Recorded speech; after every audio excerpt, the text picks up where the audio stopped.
Hello and welcome. Oh man, I was eating like a coconut protein ball and I nearly choked and died right there live on YouTube. My name's Matt Fradd, and today joined around the bar table will be my good mate Tim Gordon. We are going to discuss why a Catholic cannot reject the Second Vatican Council, and we'll chat for about 30 minutes and then we'll start taking questions and objections and all sorts of outrages here on YouTube or from my patrons. Before I get into the interview, though, I need to let you know that there is 5 days 90 begins. So if you are wanting a challenge for the new year, because 2020 has been easy for you, you know, you've done. Well, I mean, what's been so bad about 2020, right? 2021's coming. You might want to take your spiritual life to the next level. For 90 days, you and a small group of men pray, fast, take on extra penance. And for 90 days, grow in the spiritual life. Go to exodus90.com/MattFradd if you are interested in this. Join the wait list. As I say, it starts in 5 days and 13 hours. We're going to have men from all around the world who are going to be journeying to Easter. That's why it starts on January 4th, by the way, so that you can end on Easter Sunday. So if you've been thinking about it, go to exodus90.com/MattFradd to learn more. There is a link in the description below. Timothy Gordon. Matthew Fradd. What's up, brother? Nice to have you on the show. Nice to be here, man. Thanks for having me back. What is new in your life? I know you guys had a move recently. I know rules for retrogrades is blowing up. Tell us a bit about that. What's not new? You know, I'm in a new place. I'm in Mississippi, southern Mississippi, loving it, and doing rules for retrogrades, the podcast full time. And I'm in a doctoral program studying Thomas Aquinas, and I'm doing lots of shows a day, writing or editing 3 books. Got 3 classes in the works. I'm teaching online Zoom, teaching people about Aristotle's ethics and church history on timothyjgordon.com. So things are busy, but they're good. How the heck are you, man? I am very well. Christmas has been crazy and chaotic for a number of reasons, but overall I'm doing well. What is your thesis going to be on regarding Thomas Aquinas? Not sure. I might pick up what I just gotten into a doctoral program in Rome when my daughter Abigail was born there with emergency. We talked about that on your show over a year ago. And so I might pick up what I was going to do under Father Kevin Flannery, one of the most famous Thomists in the world, or I might do something else. It depends what they want. It's always dependent in a doctoral program on who wants to do what with you, but we'll see. TBS. Good for you. That's cool. I think like if you I think maybe 4 years ago, if I had have said I want to get a PhD, I think it really would have been for the ego. Because who doesn't want to feel like an expert in something? Whereas today, I actually am attracted to pursuing a PhD. And probably for ego, but also because I love to do a deep dive into a topic of interest. I just love losing myself in a particular area of study. Yeah, precisely. That's what it is. It's less. I've been to law school and I've been to grad school. They're kind of like polar opposites. Law school, everything's about looks and presentation. They teach you really how to present yourself. Law school is more about ego than deep grad school. Deep grad school is about studying what you're passionate about in your socks, and taking extra classes you don't get credit for to learn, Greek at the last minute, or do a Kunet Ladin reading group for no credit. It's the kind of polar opposites. Cool. I don't think it is ego. Yeah. Cool. Well, today we've titled the video "Why Catholics Can't Reject the Second Vatican Council," and let me just kind of set this up a little bit. I feel like, just like if you want to use the kind of categories of left and right, on the left within the church, it seems like you have people who are pushing to sort of overturn things that were said in Veritatis Splendor, right, about intrinsically evil acts. It would seem that there are some people who want to say homosexual acts can be good. No one seems to be coming right out and saying it, but there's this like idea in the air that they're trying to promote that maybe. Whereas on the right, and again, forgive me if these categories are terribly unhelpful, it seems like you have this unspoken idea that Pope Francis is not really the Pope, that the Second Vatican Council was invalid, and the Novus Ordo is not a legitimate mass. And I don't know of anybody saying those things. Maybe you do. Certainly people in the comments section on my videos will say things like that. but I just wanted to have you on the show to kind of discuss this side of it. And part of the reason I wanted to have you specifically on the show is, if I had Jimmy Akin or Trent Horn on the show to discuss why Catholics can't reject the Second Vatican Council, there'd be a lot of people who have like trad leanings who'd be like, well, of course they would say that they're Catholic answers. Whereas I feel like you are uniquely hated by both sides of the church for some reason. You have people who consider you trad, and then you, I guess, had some falling out recently or over the last few years with people in more traditionalist Catholic circles. I know there was something that happened with you and Taylor Marshall. I didn't follow that closely. Do you want to maybe talk to that a little bit? Yeah, well, historiographically, it's relevant. It would seem to be. One, I should say, I'm writing a book on the Second Vatican Council, and most specifically, the hermeneutic of continuity. It was one of these books I started out writing to prove, an not opposite, but at glancing blows, a differently placed thesis than what the research turned up. I was more anti-Vatican II when I was contracted by Tan Books to write this book. I was more vaguely anti-Vatican II when I began on TNT, which let's face it, that's Taylor and Tim. That was a sensation.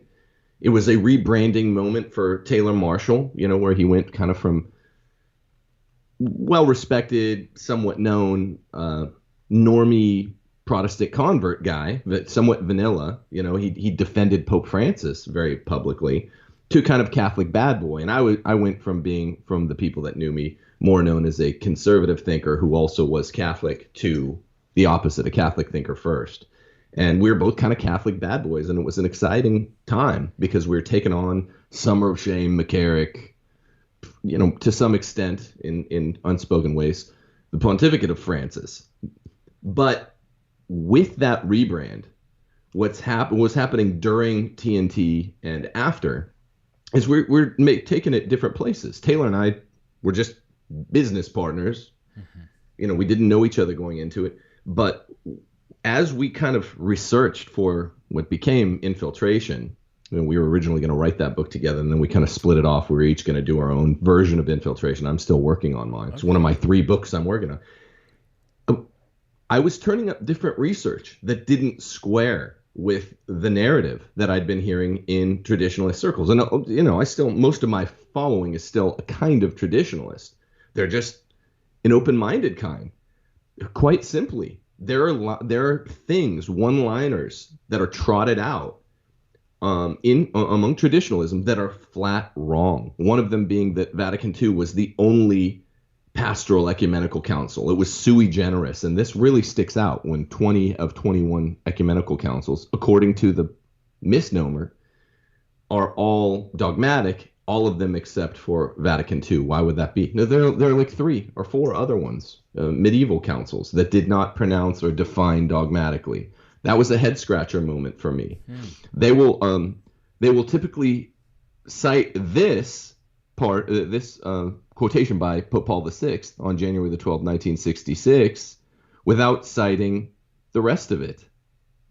They will say, the council has invested its teachings with the authority of the supreme ordinary magisterium, which ordinary magisterium is so obviously authentic that it must be accepted with docility and sincerity by all the faithful, according to the mind of the council is expressed in the nature and the aims of individual documents. Actually, that's what the part they won't read. They'll always read a part where Pope Paul says, I'm not going to declare something dogmatically. And then he reads that. Let me just go right to one of the favorite trad talking points, the syllabus of errors, promulgated by Pope Pius IX. They love it because he's saying, I love it too. We're not always distinguishable, me and the trads.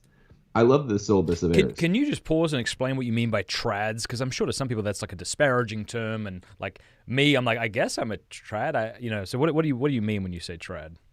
Well, I'm glad you said that, because no one knows. I mean, you and I are traditionalists because we love the Latin Mass. I mean, this is the one aspect of Vatican II that is, I think, in a full, unadulterated way, the way that most traditionalists describe it. It's okay, we probably need to return to the Latin Mass. Not that that's my job. It's the other documents in Vatican II that people who call themselves traditionalists say fell into some level, more or less formal, of doctrinal error. And that's what I've researched as just false. There is no doctrinal error in the other documents of Vatican II. So broadly speaking, I guess you and I are trads. Maybe I'm considered a little traddier than you, but you love the Latin Mass too and want to go back to traditions. Mm-hmm. More acutely speaking, it just means that it has designations for whether or not you accept either the validity of or the realistic plausibility of the practicability of the creatures of Vatican II and its documents. That's a more acute definition. Okay. I would love to hear kind of how you kind of grew in this understanding, because it sounded like you were saying when you joined Taylor Marshall to do those videos where you were clearly scratching an itch, right? People were just furious and wanted somebody to say what was in plain sight. That you were kind of more skeptical of the Second Vatican Council. I want to know like why that was and what I mean, you've kind of expressed it a little bit, what it was as you began to investigate that kind of changed your mind on that. Because I think for a lot of people, they would see the abuses that have taken place after the Second Vatican Council. I have confessed on this podcast more than once that during a high school mass on a tape recorder for the closing hymn, I played a Metallica song, Mama Said, from Load, and that's disgusting. And but like, I mean, maybe shame on me, but like shame on like the parish and the church and the priest. That nobody it's a good song. In your defense, to be fair, it's a good song, but nobody taught me that you shouldn't kind of. So obviously there are a lot of abuses that kind of followed on the heels of Vatican II. Do you think that that's why a lot of people want to just reject it outright, and is that perhaps why you were skeptical of it? Yeah, let's just state right out up front. It's a combination. The mistrust for Vatican II is a combination of the post hoc ergo propter hoc fallacy and good solid reasoning. Post hoc ergo propter hoc means. It's a fallacy. It means, I believe that this is caused by this because this was after this. Right. To some extent, it's that. In another more complex way that I'd like to talk to you about here today, it's not. In some ways, Vatican II, before, during, and after the council, was the coming out party. I still believe this, and it's well documented. The research turns up this as well. There was an ill intent by many of the most powerful people there, and that they caucused effectively. They won many to their side. I mean, even the most conservative people there, Archbishop Lefebvre, signed all the documents, which trads also will get mad if you bring up, but it's true. So they were effective, terrifically efficient at caucusing. Toward the end of, I think, an evil intent. Skilabix, one of the kind of lefties there, famously said, "We know what we're going to do with the documents. We made them sort of anodyne now, but we're going to stretch them later." You really do see that with the Latin Mass. I am fully trad when it comes to what happened with the liturgical abuses. It's obvious. I call it binder drop theory. If I'm a substitute teacher in a classroom of 7th graders, and at 2:57 p.m., all 30 of the students drop their binders all at once. It's ubiquitous.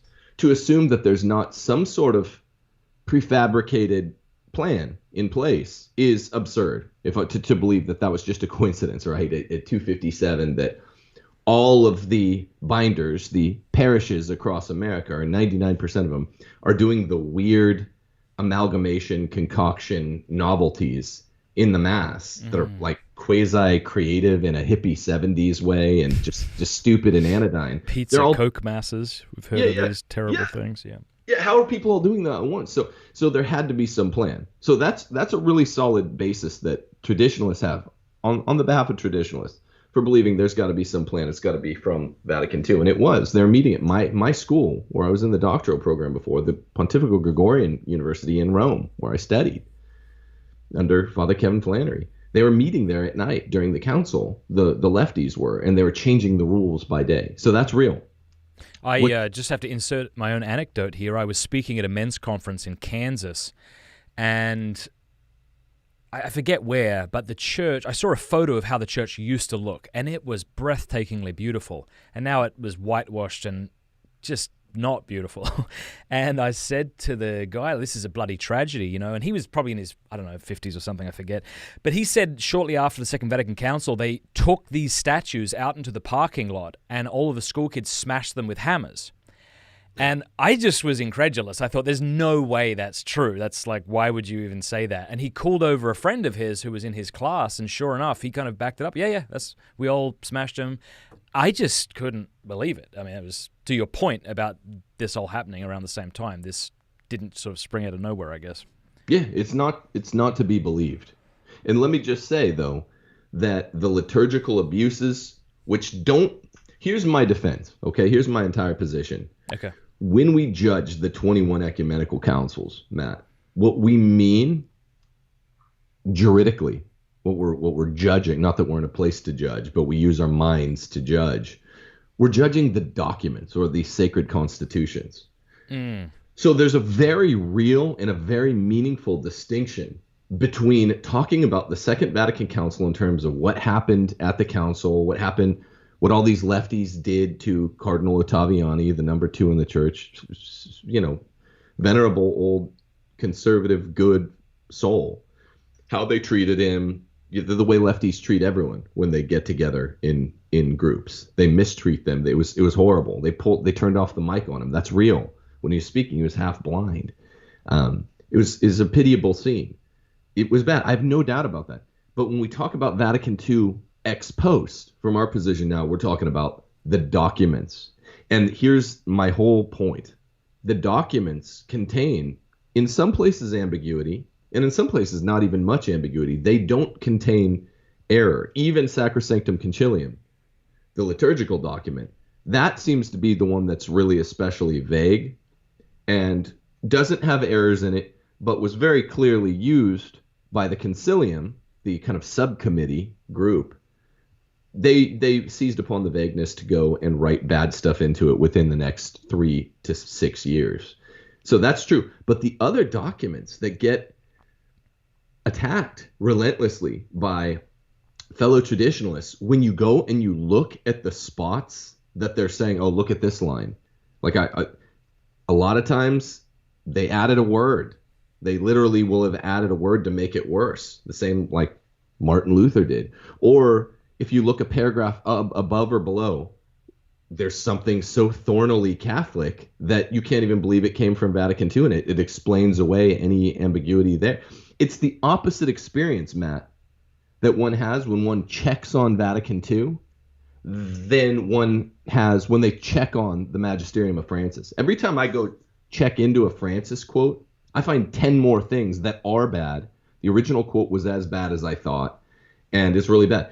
I've been researching Vatican II for the better part of a year now, and almost everything I look at it gets way better. You see what I mean? When you check on it, it gets way better, and you're like, whew, okay, this was a misnomer or just a kind of fib about the council. That's not true with Francis. And since TNT broke up, there's been kind of 2 camps of traditionalists. There's Marshall and some of those people. I won't go through all of who they are, but they say that Vatican II is really dubia cardinals.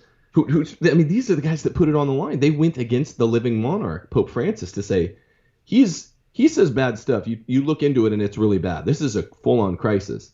Vatican II, you look into it and it's not bad. He said the hermeneutic of rupture is made both by those who see in Vatican II a distancing from the authentic faith, thus an error, even a heresy, and also by those, by means of such a rupture with the past, want to daringly make a courageous departure toward new shores. However, the presumption of rupture in the teaching and the sacramental action of the church is impossible, even if for only theological reasons. In other words, there are 2 camps of traditionalists, right? I'm somewhere near the front of the other camp where I'm like, look, I'm with the dubia cardinals. I'm with the 2 surviving guys, Burke and Brandmuller, who are opposing this pontificate because it really is doing bad things. But it's not the ordinary magisterium of Vatican II. And then the other set of traditionalists, who are what I'd call the more mainstream traditionalists, are saying Francis is the apotheosis of Vatican II. Even Archbishop Vigano, who I much revere and respect, has drawn very closely together, Vatican II and this pontificate. He said, if you look at Pachamama, just look at Dignitatis Humanae. And that's really not true. The one thing I wanted to read really quickly, if you'd permit me, Please. After I read you about 6 minutes ago, that segment that never gets read in Pope Paul VI's speech, they say, look, it's not extraordinary magisterium, Vatican II. It's one of the few, not the one, the ecumenical councils that is not making a dogmatic definition. So it's not extraordinary magisterium. He does affirm that it's ordinary magisterium, and he well knows that the Syllabus of Errors, trads love it, of 1864, anathematizes, condemns their position. In paragraph 22, it says, the obligation, it's condemning this view, the obligation by which Catholic teachers and authors are strictly bound is confined to those things only which are proposed to universal belief as dogmas of the faith by the infallible judgment of the church. Do you realize how big that is? It's the syllabus is condemning that point of view, the point of view that this mainstream group of traditionalists have, that say all we have to listen to is extraordinary magisterium, not ordinary magisterium. If you're a Catholic, this is the answer to your question here today, the title of the show. If you're a Catholic, you must take all ordinary magisterium, which encyclicals don't ipso facto count as, by the way. They'll also throw that point. Well, then you have to listen to every encyclical ever written. Now, it's got to be repeated habitual teaching in encyclicals.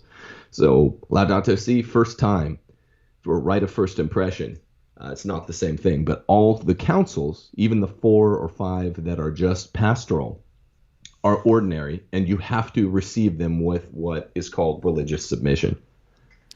You mentioned that these conciliar documents and certain passages within them are sort of unfairly maligned. Can you point out specific passages that people point to say, look, this is in error? Do you have that in front of you? Or? I do. I'd love to. One of the greatest ones is Dignitatis Humanae, which I will say this, argues for religious liberty. It's a badly defined term, to be fair, but I could read you from Pope Pius XI.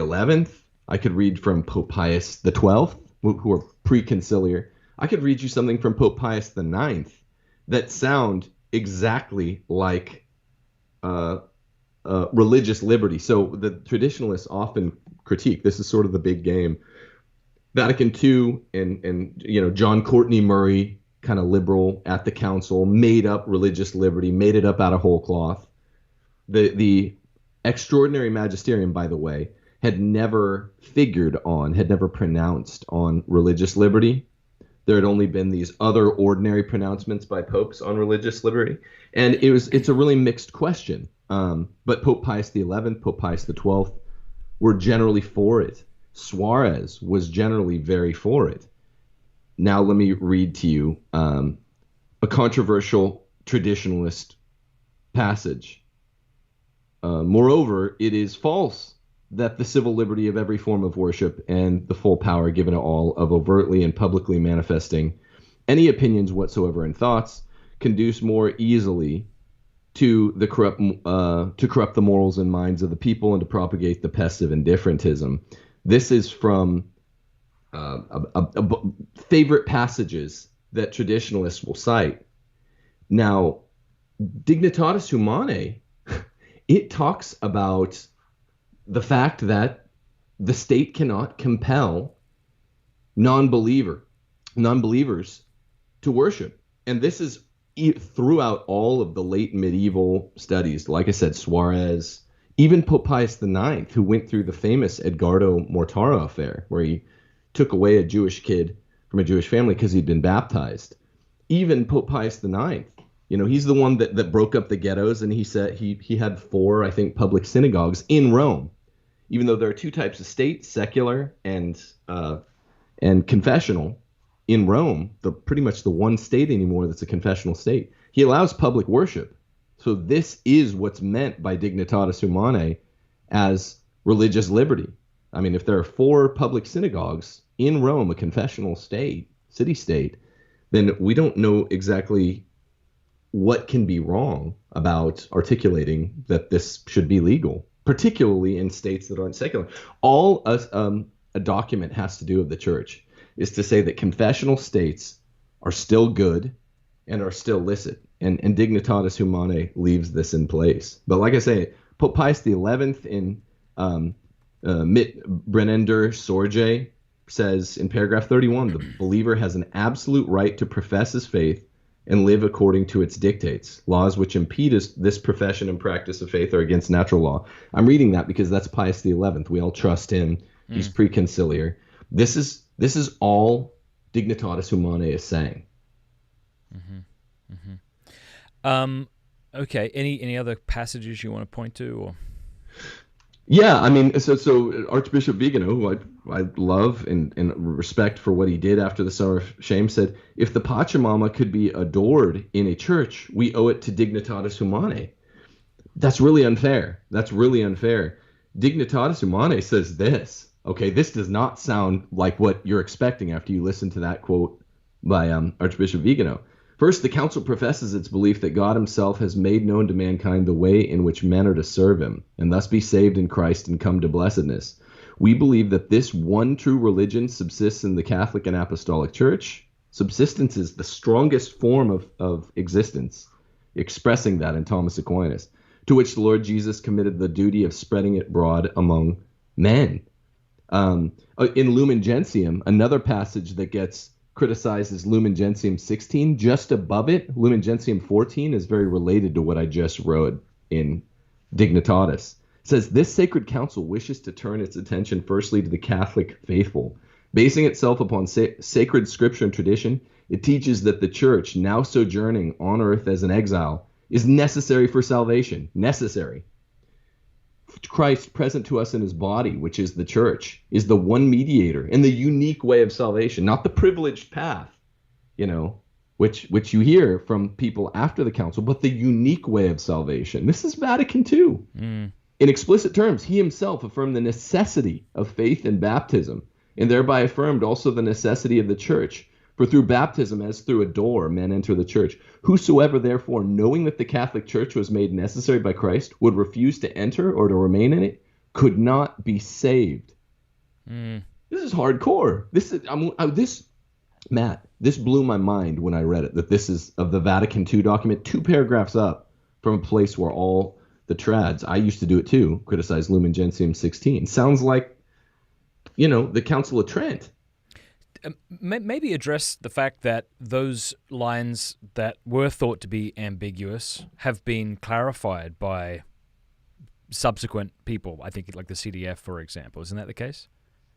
What I've found my book is looking into essentially ambiguity that is weaponized, like one senior Charles Pope says about Francis. He's no longer weaponized ambiguity. It's just weaponized outright attacks on tradition. But what I've found is that Sacrosanctum Concilium seems to have been drafted in an anodyne way. There's no liturgical abuse wired into it, but it seems to have been allowed, especially by Bunini, the guy who was running the Concilium and who really got away with it, and Pope Paul VI let him get away with it, and young Ratzinger went and expressed concern and says, this guy on this subcommittee Concilium, which is charged with instantiating a new mass out of this very ethereal, uninstantiated document, Sacrosanctum Concilium, he's running amok with it. And so it does seem, I can't defend there. This is where Sacrosanctum Concilium does seem to have lent itself to the abuses, but not the other documents. How do we go from Sacrosanctum Concilium to what we have today? Because, of course, Sacrosanctum Concilium, the document on the liturgies, says nothing about the priest facing the people. It says Gregorian channel to be given pride of place, etc., etc. So how do we go from that to, and this goes back to what you had to say, I guess, about the binders dropping on the floor at about the same time. Yeah, no, I mean, I think it's just all of the shadow council. This is, again, why you can't be, Vatican II is a complex question. You can't just be all in or all against. You're not allowed to be all against if you're Catholic. You can't be all in if you're, this is what I say to my friend Chris Plants, who's like, rah Vatican II. I'm like, don't go too far. They were really doing shadow council at Gregoriana by nightfall. They were really, really set, and they were saying even during the council, just like traditionalists say, just like me and Taylor read on our show, the Skillebeck's quote, we know what we're going to do with this ambiguity later, and binder drop theory. It's just, yeah, there's no rejoinder to that. But similarly, when it comes to Nostra Aetate and Lumen Gentium and Dignitatis Humanae, there's not even a lot of ambiguity. I'm struggling to write this book because I thought it was going to be that in each of the sacred constitutions, it's ambiguity. The intent was bad, but the original public meaning, the text of the language, I'm a Scalia originalist, is good. So I'm kind of parsing intent from text. In the meaning of text really inheres in the original public meaning, not the intention of the author. If the author is using secret words to signal esoteric meaning to a secret crowd, the way I guess they kind of were with Sacrosanctum Concilium, if the theory is right, then the words still mean what the original public meaning was. The original meaning at the date, public meaning the way a reader who wasn't in the know would have read it. The first meaning of dictionary definition terms at that date. That's the meaning. So I thought I was going to be doing more parsing and culling that way. I'm really not. The only document where there seems to be much ambiguity is Sacrosanctum Concilium. All these other trad complaints, I haven't gone through all of them, but in Dignitatis Humanae, Lumen Gentium, and Nostra Aetate, they all come out. They all have a big problem with in a combination of Lumen Gentium and Nostra Aetate. The council documents signifying that Islam is one of the three monotheisms that worship the one God.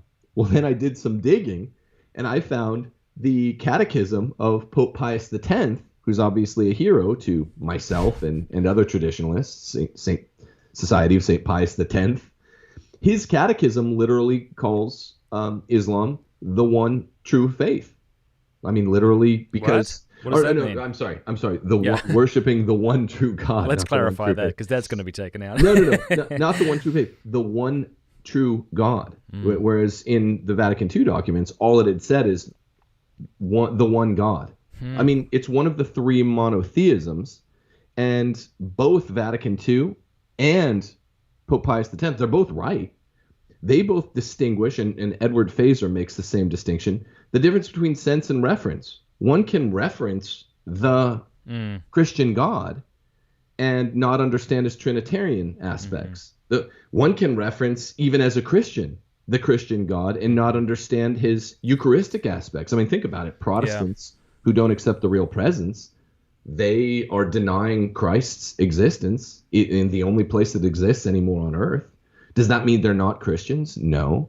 Does it mean a monotheist is not a monotheist because he doesn't understand? And even in really wicked, it's a great point. I mean, ways. even people like Dr. William Lane Craig, who I've had on the show, denies divine simplicity. So my conception of God and his conception of God, right, the Catholic versus his conception is vastly different, and yet we wouldn't say that he's not worshiping the one true God.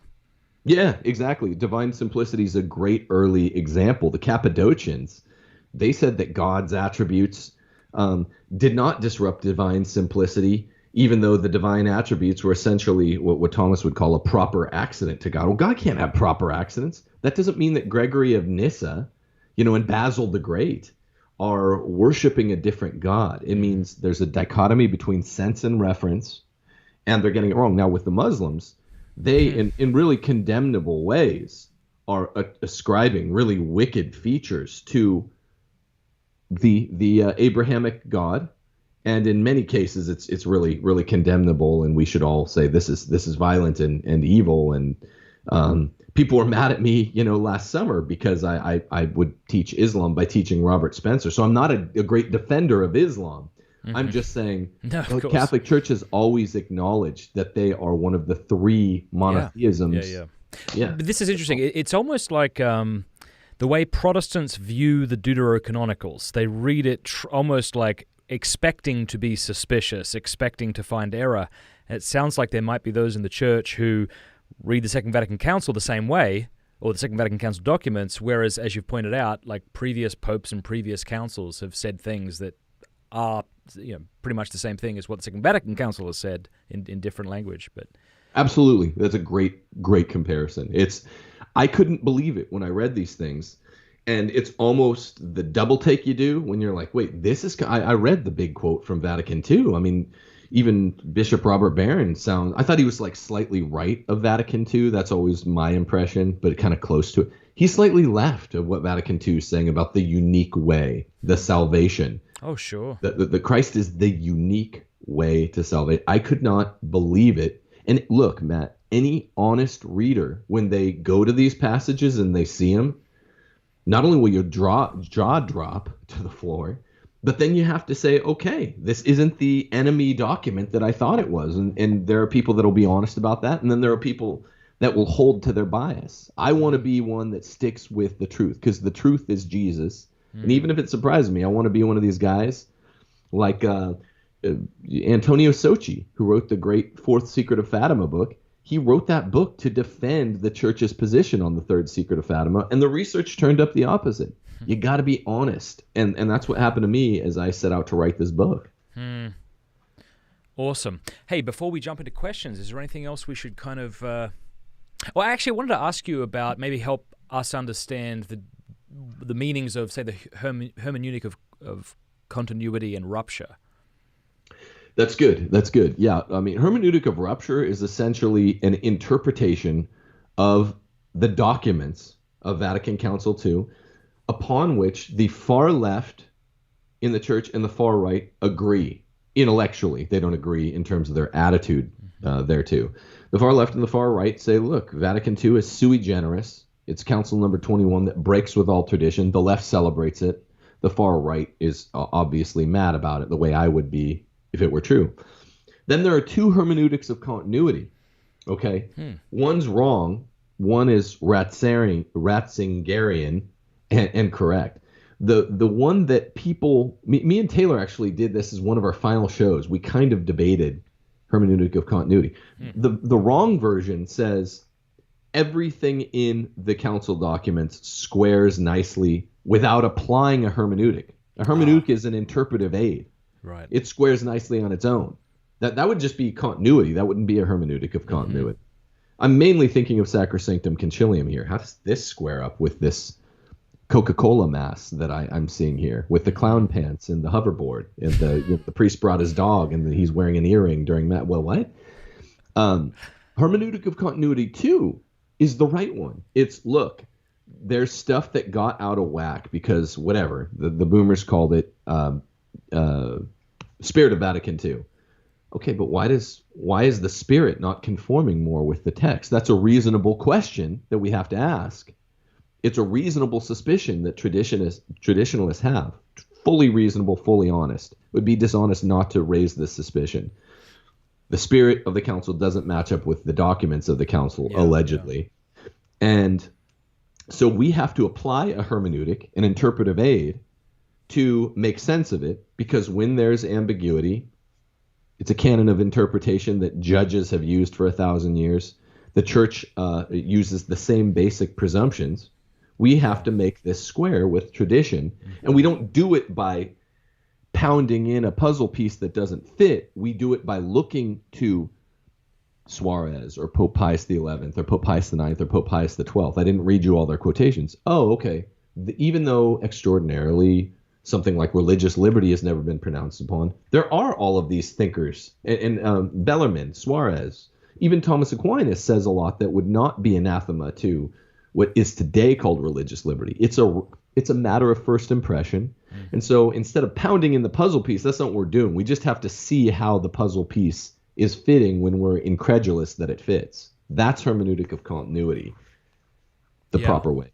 That makes sense. So, okay, so there's this ill intent in people who are in the council, but it didn't end up in the documents. It sounds to me that's what you're saying. So it's like prior, you've got these people who are trying to push a particular agenda that's contrary to church teaching, and afterwards as well. But it sounds like what you're saying is the church documents, while there are some ambiguities, it's good.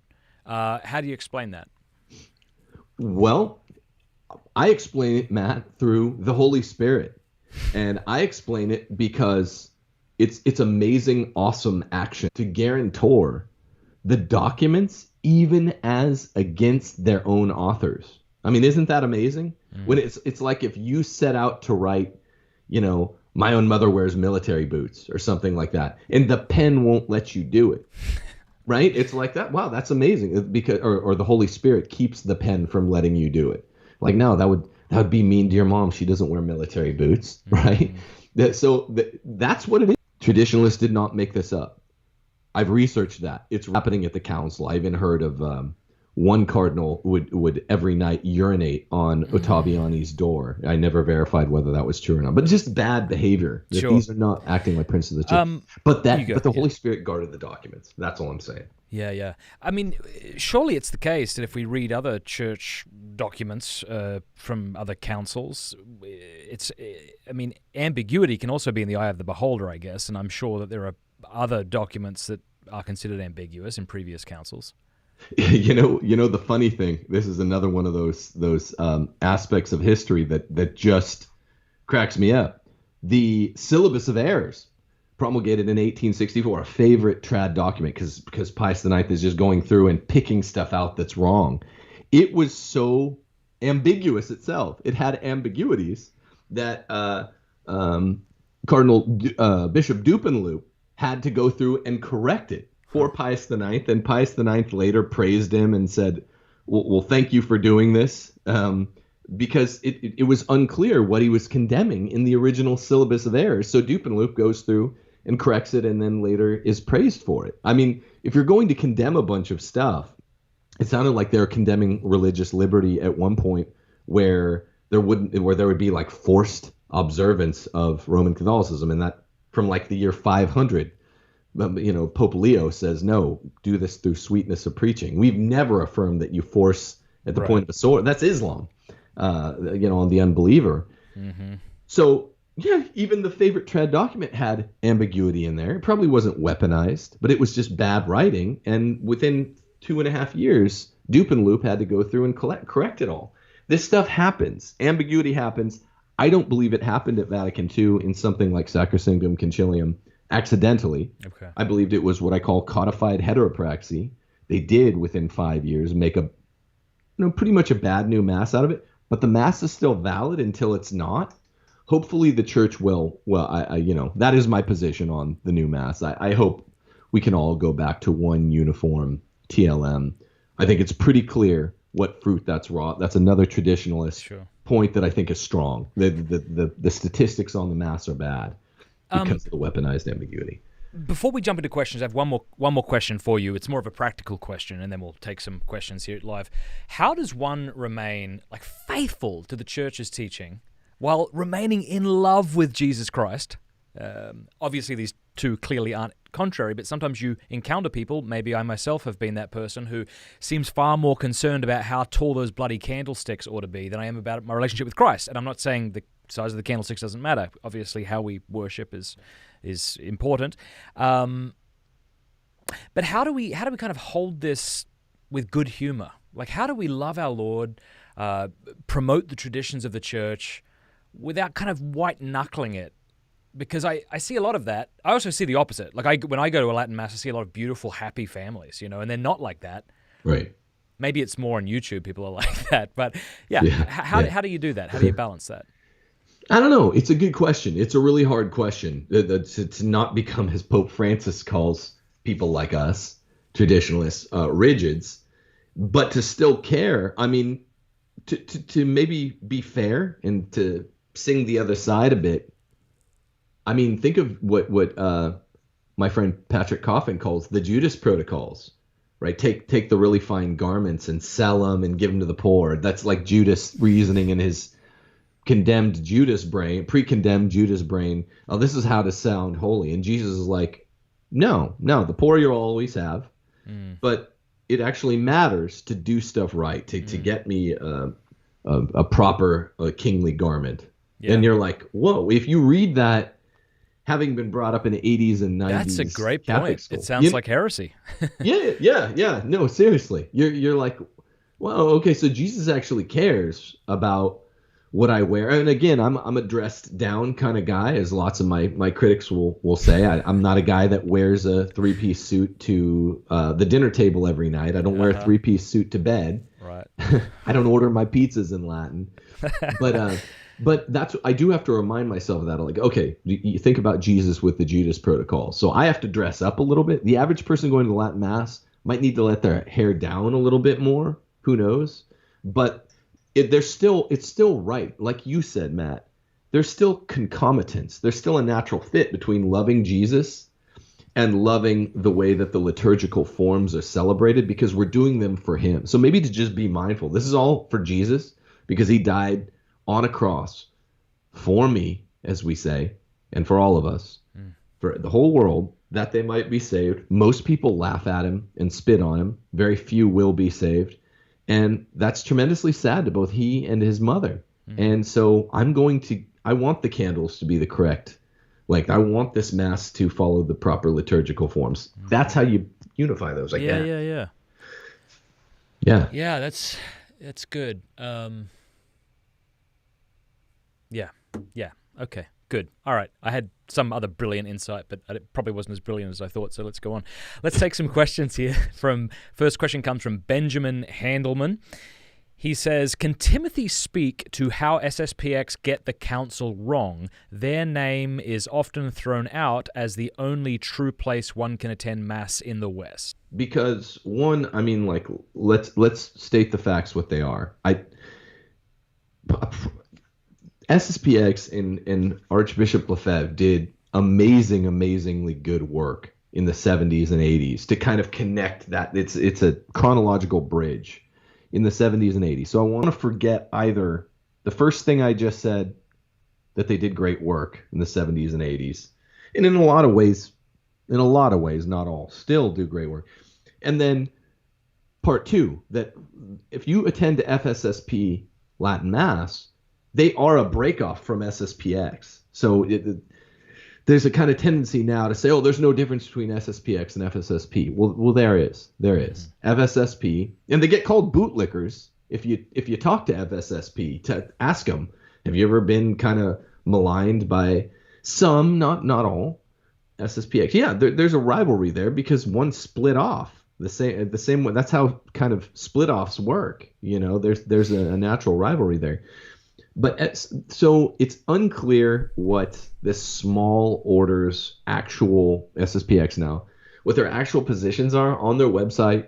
It could be found that they're discouraging people from ever going to a Novus Ordo Mass. Even look, I probably have the same point of view about how bad the Mass is, but they don't have the dispensatory power to tell you stay home if you can't hate them. There are people out there like, I definitely also don't pretend I'm a middle ground or something. That's ridiculous between the McCarrick Left Church and SSPX. I'm very, very, very sympathetic.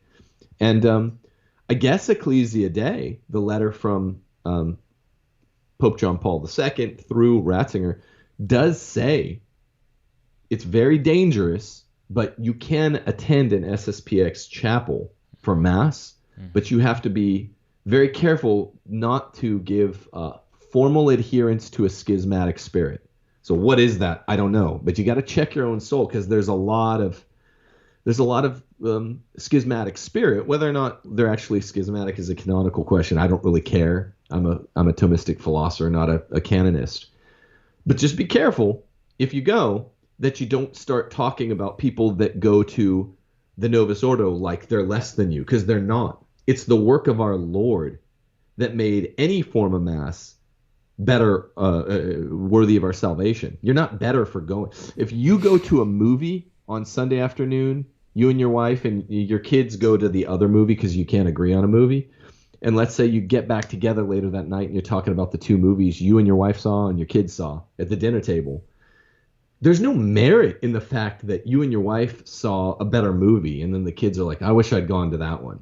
So as between people that go to Latin Mass and Novus Ordo, there's no merit on the part of the goer, the churchgoer, you know, and that's where I do see that spirit show. I was talking with a priest friend of mine. I was kind of complaining about this poorly celebrated liturgy I went to. I was all indignant about it. And he went, Matthew, listen to me.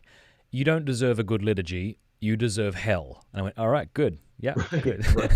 That's so good. That's what Matt Frad deserves.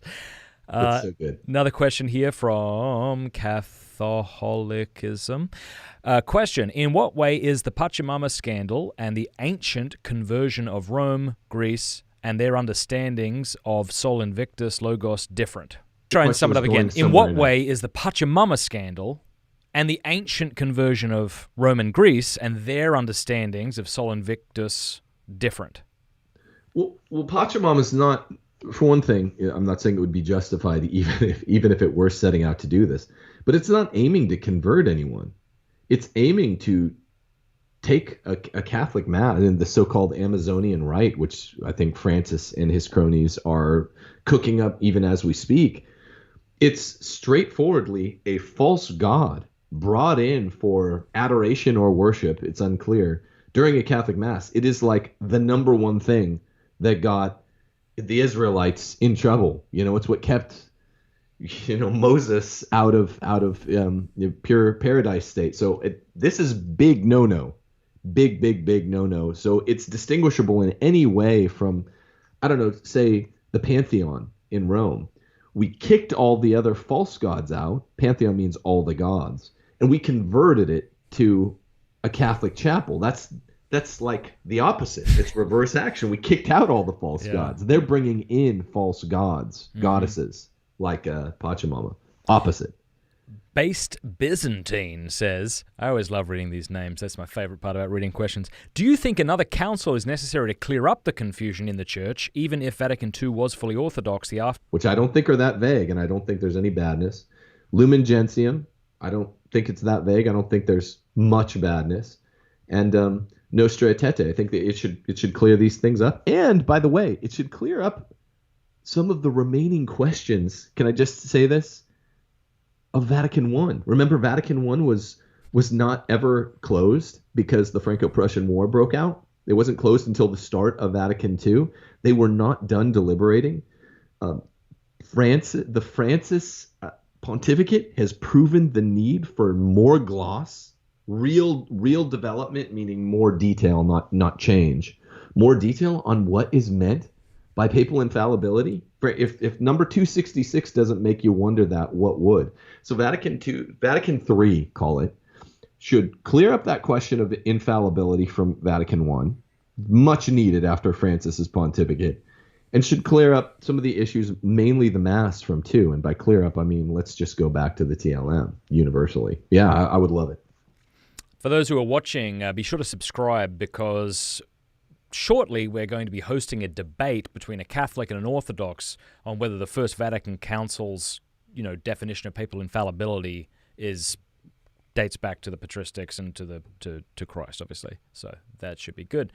Let's see. Solo Christo says, Matt Frad, will you ever get Michael Lofton? Oh yeah, on Pints with Aquinas. From what I've seen of Michael Lofton, he seems like a really cool guy, and I'd be definitely open to having him on the show. This person says, what do you think of new movements that come out of Vatican II, like neo-catechumenal way? That's for me. I get asked that like every third show I do, and I'm very, very, very wary. That's all I can say. Okay. Of new. News just always a buzzword. I mean, I'm that trad. News dangerous. Vitu Zui says, how to distinguish between ordinary magisterium that we have to agree with and that we can reject. Can we reject Amoris Laetitia or Fratelli Tutti? Why? We cannot reject bona fide, authentic ordinary magisterium, which basically any ecumenical council, the 3 or 4 or 5 pastoral councils, even though they're not dogmatic, they are still doctrinal insofar as they have some teachings.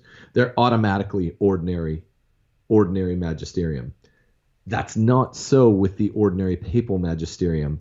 It's very complex, making the determination what papal encyclicals are and are not ordinary automatically, but they're not part of the magisterium. Even though they're magisterial documents, they're not automatically ordinary magisterium if they're a matter of first impression. So like I gave you the example of Laudato Si. Pretty much everything Francis writes, no one's ever written before. And when he does cite now, he only cites himself. That's the only way he can get any citations, because what he's doing is a right of first impression. So it's not considered an encyclical or an exhortation. It's not considered ordinary magisterium until it's been habitually repeated in multiple documents. How many is multiple, I don't know. But it's not ordinary magisterium just by virtue of the fact that it's an encyclical. John DeRossa says, Matt and Tim, great to see you two teaming up. What are each of your favorite documents from Vatican II and why? I love all of them. I love De Verbum. If I want to kind of get a re-injection of enthusiasm to why I should love and revere the sacred scriptures, I love to read that. Gaudium et Spes. I love Sacrosanctum Concilium. I mean, that's what's so funny. It's like if you encounter somebody and they talk about the spirit of Vatican II, like this is a spirit of Vatican II Mass, and you've got the guitar band and all this, and you're like, okay, but like when you read what the Second Vatican Council said about it, like y'all should know the ordinary in Latin, you know. What about you? I mean, I've just been drawn to. Again, I'm still leery. This is all kind of new to me, defending some of the documents. But so Dignitatis, though, particularly if you go watch on my channel, Timothy Gordon, Rules for Retrogrades on YouTube, my interview and with my brother Dave of Thomas Pink, the Oxford philosopher, who gives the best account for how Dignitatis Humanae is really just saying stuff that Bellarmine and Suarez said before about religious liberty. It's amazing, and there are not ambiguities in Dignitatis Humanae. It might be the most hated document by certain quarters of traditionalists, and I think it's the clearest of the documents. So I'm still new at defending them and loving them. I'm still not in that Chris Plants, my buddy, place He seems yet. like such a cool guy, I gotta say. I've seen him a few times with, who's that other bloke, Decluze? Richard Declue. Yeah, man, he seems like man. Such a cool guy. I really have a lot of love for him. I really helped to turn me around. Just pointed out, he's like, hey, you thought I would like yell at him. I'm like, look, man, I remember if that. I'm wrong, just tell me, please tell me, because that's funny. Sorry to cut you off, but I remember him saying in a YouTube video, because I have to be honest, I haven't really followed this. Like, I actually don't watch Taylor Marshall. I see a couple of snippets here and there. This whole thing that happened, I really wasn't following it a great deal, but I remember Richard saying in a video that he had a lot of respect for you, because it's not every day that you encounter someone's like, okay, yeah, that helped change my mind, and I was wrong, and I accept this now, thank you. So I don't know if you saw that video. I think I did. Or he just told me in person. Yeah, but whenever somebody on the internet admits to being wrong, an angel gets its wings. I think that's what Thomas Aquinas said somewhere.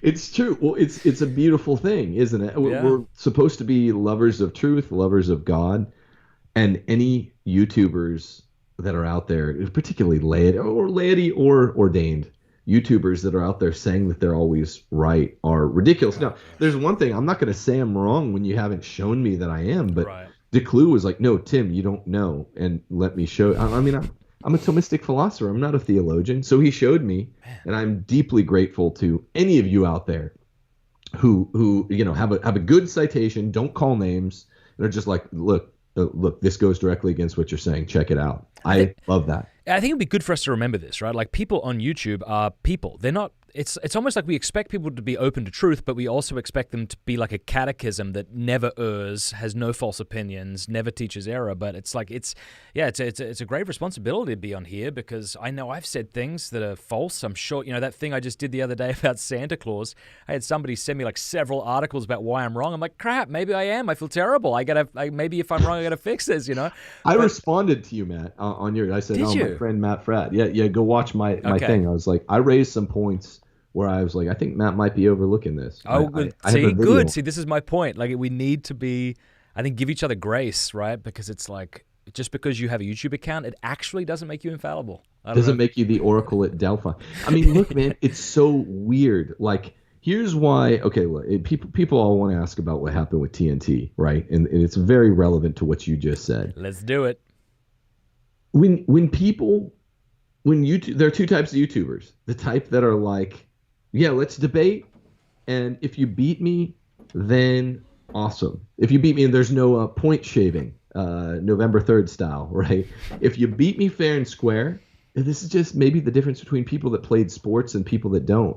If you just beat me, then I respect you, and I think you're awesome. If we both think we're the best basketball player in the room, then let's square off. It's not an ugly thing. It's a beautiful thing, contest. Let's debate. And I've asked Taylor Marshall to debate me on this new Vatican II stuff, not because we're enemies, because we agreed on basically everything else, and it's the opportunity for the victor or whoever prevails to convert the other person. People used to say about me and Taylor, iron sharpens iron, like St. Paul. That's the only way iron sharpens iron. If you beat me and I know, okay, I'm the second best basketball player, I know I'm really good. So you beat me, you must be better. Then we're friends. That creates camaraderie. Look at what happened between me and Trent Horn. Because Trent, the reason I actually like Trent a lot and respect him, well, there are multiple reasons, but one is that he debates and he'll get on the sticks and Yeah, I love and it. be willing to debate. Like you can't just go back to your tribe, talk smack, and then not debate people, right? And so What when would you there's debate Taylor on if he would agree to a debate? hermeneutic of continuity and the Vatican II documents themselves. Look, he was saying, I mean, this happened on his show where he was reading, I can't remember if it's Nostra Aetate or Lumen Gentium, on what Vatican II says about the Muslims, and he added in a word. He literally said, he told his crowd that it said that, you know, Vatican II says the Muslims worship the one true God. It says the one God. And then I pointed it out to him, or I think Plants did. No, actually, and it's the Catechism of Pius X says the one true God. Vatican II just says the one God. Both are right. Muslims do worship them in a very diabolic way. Difference between sense and reference. But he wouldn't respond to it. And I'm like, why not thank me and just be like, oh, okay, cool. We need to have somebody start a kind of GoFundMe page where we raise money to get you and Taylor to have a debate. I'm happy to host it. Taylor seems like a great guy. He obviously loves our blessed Lord. He's done a lot of good. So, I don't know. I'm open to that. I've hosted several debates now. It's always fun and just kind of giving people equal time. Sometimes it's great to let people have a conversation. But see, then when you debated Trent on feminism, I think you and Trent would both agree it would have been awesome to have a moderator so that each person has their allotted time to say what they have to say. So I'd be open to that. I don't know if he'd be open to that. It sounds like you've reached out to him and he said no, but... Yeah, look, he's a good man. He loves our Lord. I just think he needs to see this, which is real. Goes back to the 1800s. How do you say it goes back to the 1800s, but it began in the 1960s? In 1960s, there's a contradiction there. But yes, he's a good lover and a faithful lover of our Lord. I just think you have to get out and debate people. And look, it kind of drove us apart, and then things go cold. And if you're not talking, the not talking part is just so lame. It's like let's just talk at least off air. At it. least off air. Hopefully, you're at least chatting. Yeah, and that's not it either. The cool part about Trent, I know I talked a lot during Trent's, but he also brought me on as a guest. That's why it's better if you are debating to go on someone else's show. That way, it's right. like So it was kind of ambiguous, right? Because he did bring Right. you on as a guest, but he wanted to debate this topic. So in that sense, I would think there ought to be equal time. But if there's some kind of ambiguity about, okay, is this a debate? Is this an interview? I think that was the problem. That's why I actually do like doing moderated debates because, you know, it's just everyone gets their say. No one can say it was unfair, you know. So anyway. By the way, Trent Horn's book on socialism is excellent. It's very good. Everyone that doesn't read it, or that hasn't read it, or doesn't have it, should go buy. See, what I don't like, Matt, is false or just cosmetic civility. I like real civility. So anytime I say, look, you know, Tim Staples said this on the Pope, you know, and gay civil unions. But I have to be honest there. I don't think this is right. But his book on Mary is beautiful, and I think you should go read it. It's one of the best apologetic books on the Blessed Mother. It's the best I've ever read. Yeah, no, it is funny. I did that little video where I was talking about like Pope Francis and the ambiguity, and I was like, can somebody please address this? You know, not just people who deny his papacy. Can someone please address it? And I talked about all the gaslighting going on because all these faithful Catholics are like, this isn't right? And no sooner had I released that video, I think it was a day later, Tim Staples, who I love, who used to be my boss at Catholic Answers, released a post, and it was basically like, calm down. I'm like, this is what I'm talking about. No, I know. Calm down, spat. To be real debate. Can we say that in faithful Catholicism? I don't like the term trad. I don't like the term rad trad. I don't like whatever. It's just you're either an Orthodox Catholic or you're not, and that includes all of us. That includes traditionalists, even includes radical traditionalists. It includes you. It includes me, and we just need to Like, What do you say when we say? disagree, you disagree with me about that, but we agree about this. Like, is that a surprise? We don't have to hate each other. We don't even have to not be friends. Me and Chris Plants don't agree about a lot of stuff, but we're really close friends, and he can help me to learn in areas where our weaknesses of mine. What do you say, though, to those who say, well, this is divisive and these are sort of things that ought to be discussed privately, not publicly? I think C.S. Lewis said something like that regarding Christians and the different denominations. You know, we really shouldn't be arguing about this. This is like an in-house kind of affair. I know that's why William Lane Craig won't debate other Christians, for example. So what do you say to that? It's wrong. That's Why? what I say. Because error needs to be exposed. Well, and the other thing, too, is it's so public anyway. It's like, who do we think we're hiding this from? It's like YouTube exists. Right. Also about C.S. Lewis and you know, maybe William Lane Craig. C.S. Lewis had this major kind of blind spot, right? It's that he's converted to Christianity by a Catholic, J.R.R. Tolkien, the master. And he converts probably for cultural pressure reasons to Anglicanism, and he was always kind of Catholic adjacent, you know, C.S. Lewis. And so I think that remark probably stems more from sort of a blind spot. Like, look, I don't want to go up against Catholic debaters because I know I'll lose. And that's I said I wouldn't psychologize, and I did a bit, but I think it's outright wrong. We have to. I just think it also is wrong because it presupposes that when you debate someone, you don't like them. Like when someone, I'm not just saying this, and it's not just because I'm a lawyer philosopher. When someone's like, I disagree with you, Tim, and here's why, I'm like, oh, this is good. I'm interested.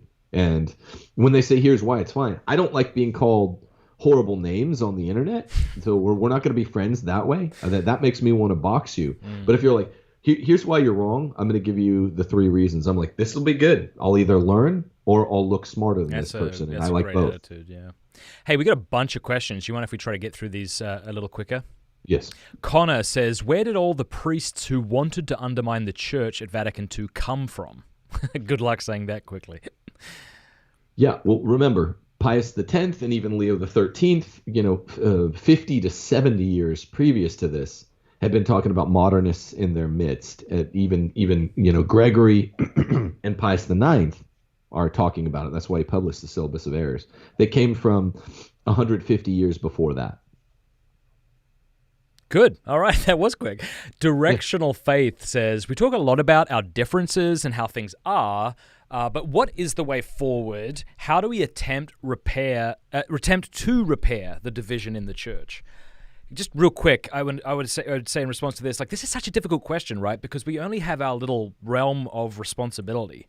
You know, like, we can't actually affect things at a major level. Most of us can't. And it's sort of similar to, like, how do we fix our country, you know? But what would you say in response to that? Remember, our Lord and Savior was batting, what was his batting average for conversions? I don't know, but it was low. He did not judge himself by the perfectionist standard that everyone you evangelize has to be evangelizable. He said, if people won't hear you in one town, shake the dust from your sandals and go to the next. In other words, if our Lord can't do that, then we can't. Yeah. So what we need to do is clarify and correct error, get all the error out of the teaching, like charitably, like this. But you do it through debate, and you do it through remembering the facts don't care about our feelings. They don't. Don't call names. That's what dumb people do. Get the joke? And just clarify, and just you don't have to be. And people say charitable this, charitable that. You don't have to worry about that. Just clarify and don't call names, and just say.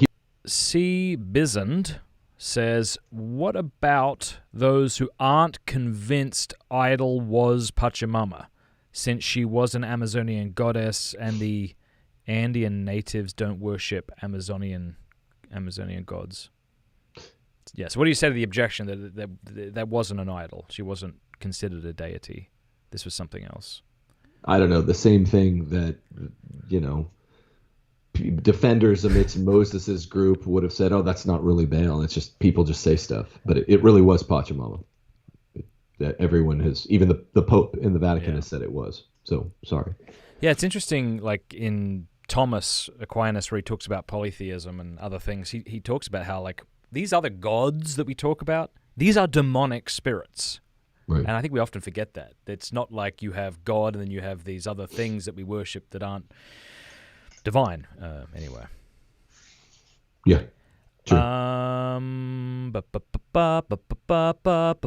it said 7 or 7:30. I forget. Go to 200 people. Now we've learned Zoom classes work. Aristotle's Ethics is one of the most important classes a Catholic or a non-Catholic could ever take. It's life-changing. It's, he's the philosopher of common sense, but it's still better to read the 10 chapters of the Nicomachean Ethics under guidance. Ask any of the 200 people that were in that inaugural class. It's live taught by me. They're not just modules. It's life-changing. I promised them that, and everyone's just stoked about it. So I decided to begin another one. I'm not even done with the other ethics section. It's still going into the spring, but I'm starting another one January the 19th. Go to timothyjgordon.com and take these classes. I've taught these classes with slides for years. I love the ethics, and you will too. Awesome. Tim, do me a favor. I'll put that in the description below, but maybe remind me if I forget so that people can check it out. I think we just had some technical difficulties. People are complaining about things freezing up, so sorry about that. Hopefully things are better now. I'm not sure. But Tim, thank you kindly for being on the show. All the best with your 3 books, beautiful family. Say hello to your lovely wife and your doctoral program. It's a lot to get done.